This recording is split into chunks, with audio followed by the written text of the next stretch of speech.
Who is live in St. Louis, Missouri. Mr. Farage, thanks very much for joining us. I know it must be a busy day. I want to ask you first about your reaction to Donald Trump's comments. You said it was alpha male boasting and something men do. And just to remind people watching, one of the quotes was Trump saying, "I'm automatically attracted to beautiful women. I just start kissing them. I don't even wait." Do you stand by what you said earlier?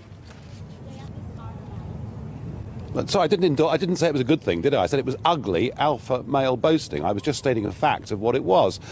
Yeah, it's not pretty, and it's done him harm, and particularly within the Republican Party, you know, there is a big religious vote, as we know, for the Republicans, and it certainly hurts him. Do men sometimes behave very badly when they're together and in a very boastful way? Yes, they do.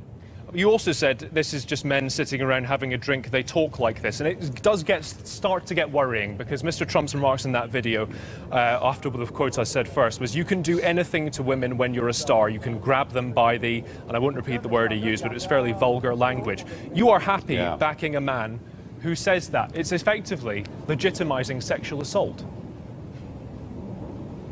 I'm not backing anybody. I've made that very clear.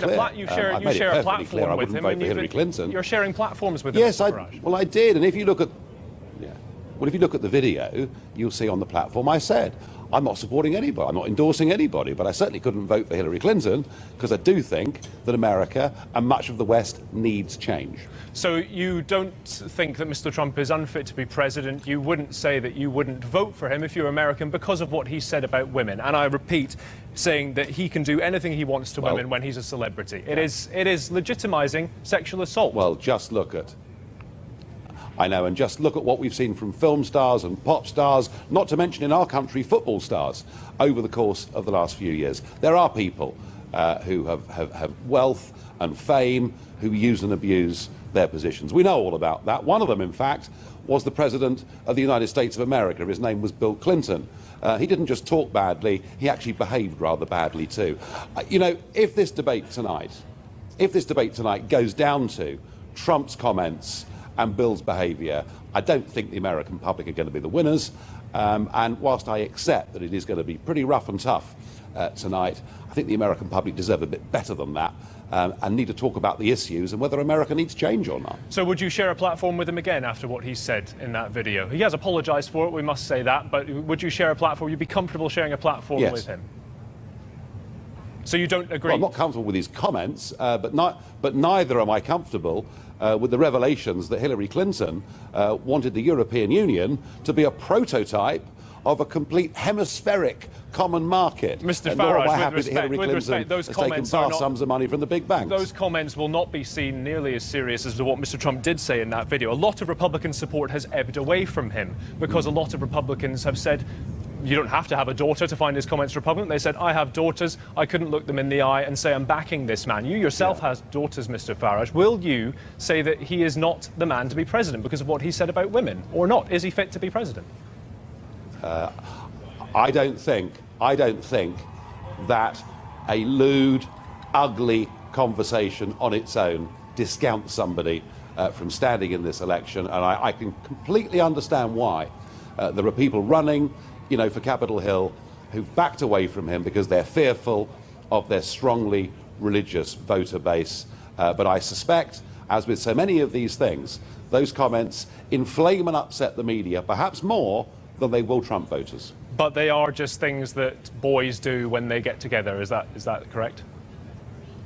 It's a pretty extreme case of it. But let's be honest. The alpha male together with other men says and does very boastful things. It's not pretty. Is that what you've said to you? Do you talk about women like that amongst groups of your male friends? It's certainly not something that I do. No, I don't. Okay, but it's okay that Donald Trump does to be president. No, it's ugly. How many other? I mean, I don't know how many more times you want me to say that. It's ugly. It's not nice. It's not good. And it's misogynistic. It's misogynistic and it's sexist. From within the Republic.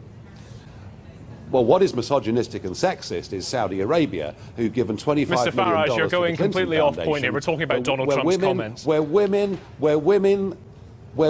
can't even drive motor cars. So I really don't think that he should take lectures from Hillary tonight on misogyny. I don't. Okay, well, Saudi Arabia is a different topic. So have you spoken to Donald Trump, given him any advice tonight? Is he going to attack Hillary Clinton? Is he going to bring up Bill Clinton tonight?